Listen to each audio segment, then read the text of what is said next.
Je suis navré de vous apprendre que Antidote a dû désister pour la soirée et que c'est moi qui les remplace.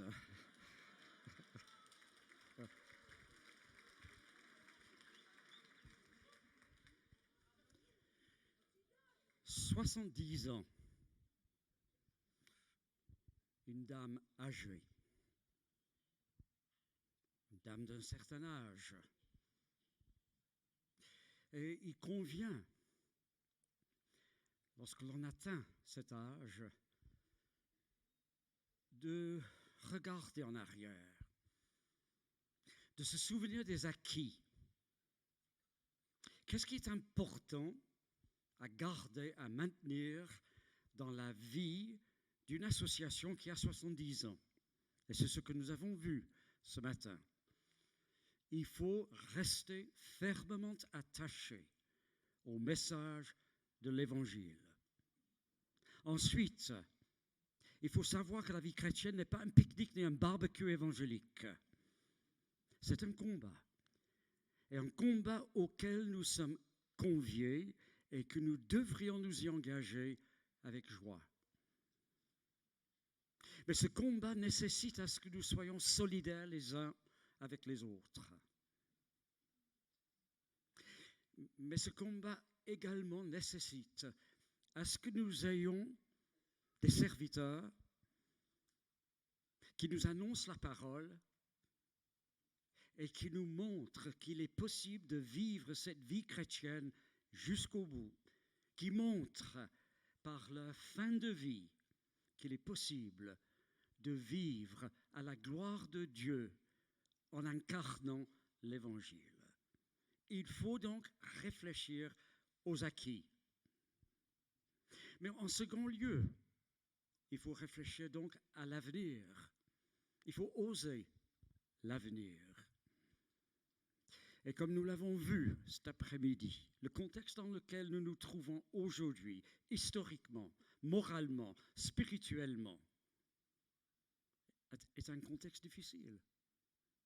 Tout comme ça l'était pour Ézéchias.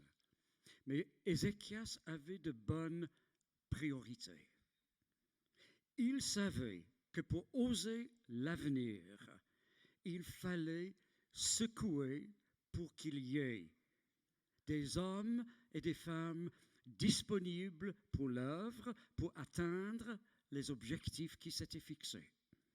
Tout comme l'AEI, pour atteindre ses objectifs, s'il n'y a pas dans cet auditoire de cette journée des hommes et des femmes qui se lèvent, oublions l'objectif. Et s'il n'y a pas en plus un soutien financier adéquat, oublions nos objectifs. Alors pour terminer, un mot d'ordre, mais un mot d'ordre qui ne serait pas forcément très facile à entendre.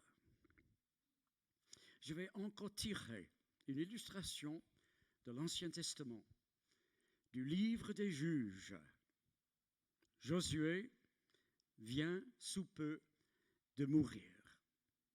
Il confie à l'ensemble des tribus d'Israël la charge, la responsabilité de posséder le pays de Canaan. Et voici ce que nous lisons en début de ce livre des Juges.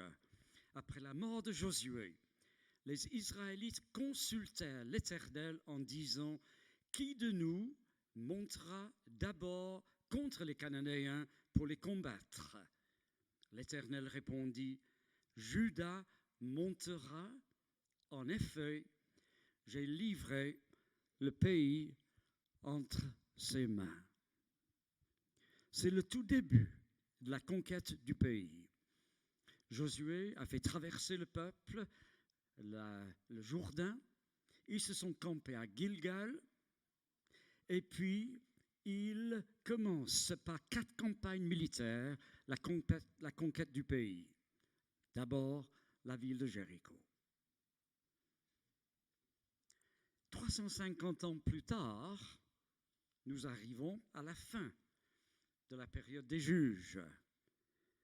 Mais cette fois-ci, la situation est différente. Ah. Il y a une ville sur le territoire de Benjamin du nom de Gibéa.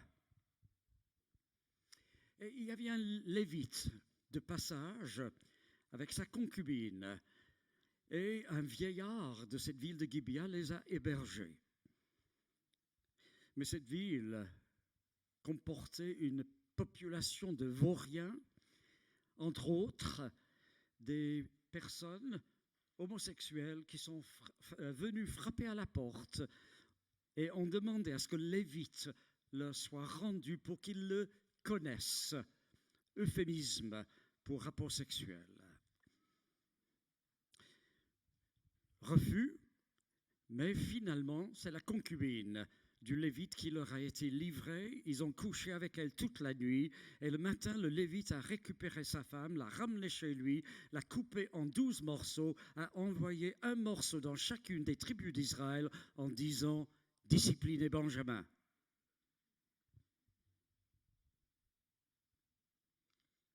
Juge 20, verset 18. Et les Israélites se levèrent, montèrent à Bethel, et consultèrent l'Éternel en disant « Qui de nous montera d'abord pour combattre les fils de Benjamin ?» Et l'Éternel répondit « Juda, pour commencer. » Il y a un écho, un parallélisme si l'on veut. En début de cette période des juges, qui de nous montera d'abord pour combattre les Cananéens ? Juda. Je lui ai livré le pays. 350 ans plus tard, qui de nous montera d'abord pour discipliner Benjamin? Juda. Quelle est la leçon qu'il faut en tirer pour une vieille dame de 70 ans? C'est que l'on peut très bien commencer en s'engageant dans les bons combats. Mais si, à un moment donné, on cesse de s'engager dans ce bon combat, et c'était le cas en Israël, à un moment donné, ils n'ont plus voulu, finalement, éliminer les Cananéens du pays. Ils ont commis compromis sur compromis avec les Cananéens. Si donc on ne continue pas à s'engager dans le bon combat, finalement, on s'engage dans le mauvais. Et on se concentre sur les problèmes à l'intérieur du peuple.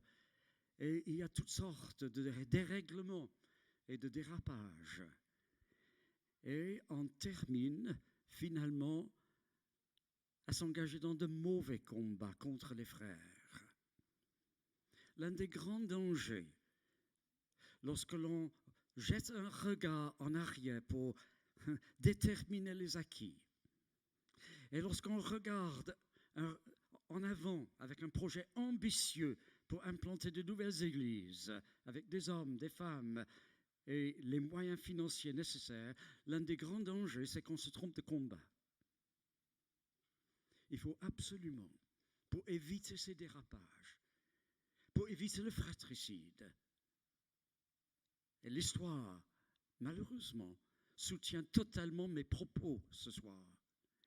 Pour éviter cela, il faut garder l'accent sur le bon combat, qu'est l'implantation de nouvelles églises, qu'est l'évangélisation, détourner le regard des uns et des autres de l'intérieur plutôt vers l'extérieur. Et c'est ainsi que nous pouvons continuer à voir croître, grandir cette association qu'est la EEI. Et c'est notre prière pour cette association.